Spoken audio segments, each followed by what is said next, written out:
పైన ఒత్తిడి చేయమని రాష్ట్ర ప్రభుత్వ యంత్రాంగానికి నరేంద్ర మోడీనే ఇదే చంద్రబాబు నాయుడు చెప్పారన్నట్టుంది. ఆంధ్రజ్యోతిని రాసింది. పరిపూర్ణంగా పోలవరం అంటూ 45.72 మీటర్ల ఎత్తుకి ఉండేలాగా 194 టీఎంసీలు నిల్వ ఉండేలాగా చూడాలని చెప్పేసి ఆయన ఇరిగేషన్ అధికారులను ఆదేశించారు అన్నటువంటి ప్రాజెక్టుకి 45.72 మీటర్ల గరిష్ట ఎత్తులో నిర్మించి 194 టీఎంసీల జలాలను నిల్వ చేసి గోదావరి మిగిలిన జలాలను రాష్ట్ర మంత్రికి అందించేందుకు అవసరమైన నిధులు మంజూరు చేసిన కేంద్రం మీద ఒత్తిడి తీసుకురావాలని 45.72 మీటర్లకి సంబంధించినటువంటి భూసేకరణ సహాయ పునరావాస కార్యక్రమాలు నిధులు కేటాయించాలి. కేంద్ర జలశక్తి మంత్రి శాఖ నుంచి సమ్మతి కోరేందుకు ప్రయత్నించాలని సూచించారట. ప్రాజెక్టు నిర్మాణానికి సంబంధించి ఏటా కేంద్ర అటవీ పర్యావరణ శాఖ ఇస్తున్న స్టాప్ వర్క్ ఆర్డర్ను సంపూర్ణంగా ఎత్తివేసేలా కేంద్రం మీద ఒత్తిడి చేయాలని కూడా సూచించారట.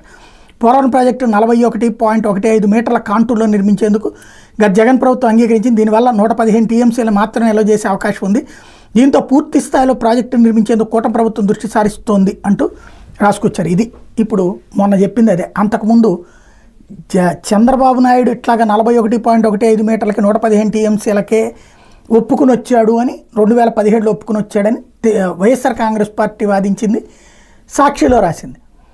అదే జగన్మోహన్ రెడ్డి 41.15కి ఒప్పుకుని వచ్చాడు, మేము అట్ట ఒప్పుకోలేదు, మేము 45 అని పట్టుబట్టాం ఆ రోజున అని చెప్పి ఆనాడు తెలుగుదేశం చెప్పింది, ఈనాడు ఆంధ్రజ్యోతి మిగతా అర్ధజన్ మీడియా ఆ రోజున రాసుకొచ్చింది. ఇప్పుడు ఫైనల్గా 41.15 అసలు లెక్క కాదు, అసలు లెక్క 45.5 అని ఇప్పుడు ఇదే పత్రికలు ఒప్పుకుంటూ మోడీ మీద ఒత్తిడి తీసుకురావాలి అన్నటువంటిది వార్తల్లో రాస్తున్నారు. తద్వారా తప్పు జరిగిందేమో మోడీ నెత్తికి, మంచి జరిగిందేమో చంద్రబాబు గారి వల్ల అన్నటువంటిది ప్రొజెక్ట్ చేస్తున్నారు అన్నమాట.